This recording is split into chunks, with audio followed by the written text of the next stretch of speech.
দীর্ঘদিন সুস্থভাবে বেঁচে থাকতে হলে রাতের কিছু ভালো অভ্যাস মানা খুব দরকার। এই অভ্যাসগুলো আমাদের শরীর ও মনের যত্ন নেয়, ঘুম ভালো হয়, আর শরীরও ভালো থাকে। আসুন জেনে নিন রাতের যেসব অভ্যাস দীর্ঘদিন সুস্থ থাকতে সাহায্য করবে। রাতে ভারী খাবার না খাওয়া।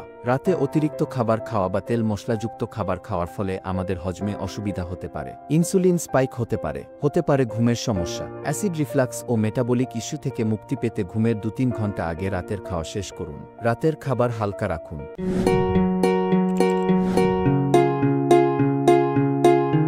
সূর্য ডোবার পর ক্যাফেইন জাতীয় খাবার নয়। আমাদের শরীরে চায়ের প্রভাব থাকে 4 ঘন্টা পর্যন্ত আর 6 ঘন্টা থাকে কফির প্রভাব। তাই রাতে নির্বিচ্ছিন্ন ঘুমের জন্য সূর্য ডোবার পর চা বা কফি নয়। বিছানায় ফোন নয়। বিছানায় যাওয়ার আগে ফোনকে ছুটি দিন। মুঠোফোনের নীল আলো আমাদের শরীরে মেলাটোনিন হরমোন নিঃসরিত হতে বাধা দেয়। এই মেলাটোনিনের প্রভাবেই আমাদের ঘুম আসে। এ কারণে ঘুমের 30 মিনিট থেকে 1 ঘন্টা আগে থেকে ফোনটা দূরে রাখুন। স্নায়ুচাপ নিয়ন্ত্রণ করুন। মাথার সঙ্গে পেটের সম্পর্ক গভীর। আপনি স্নায়ুচাপে থাকলে পরিপাকে অসুবিধা হয়। রাতে ঘুম আসে না। তাই ঘুমের আগে এমন কিছু করবেন না যাতে স্নায়ুচাপ বাড়ে। হালকা গরম পানি দিয়ে গোসল করতে পারেন।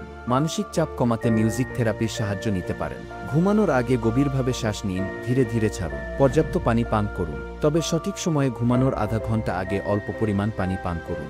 বেশি পানি পান করলে রাতে ঘন ঘন প্রস্রাবে উঠতে হতে পারে, ঘুমে ব্যাঘাত ঘটে। পর্যাপ্ত ঘুমান। পর্যাপ্ত ও গাঢ় ঘুমই হল আমাদের শরীরের রিচার্জিং সিস্টেম।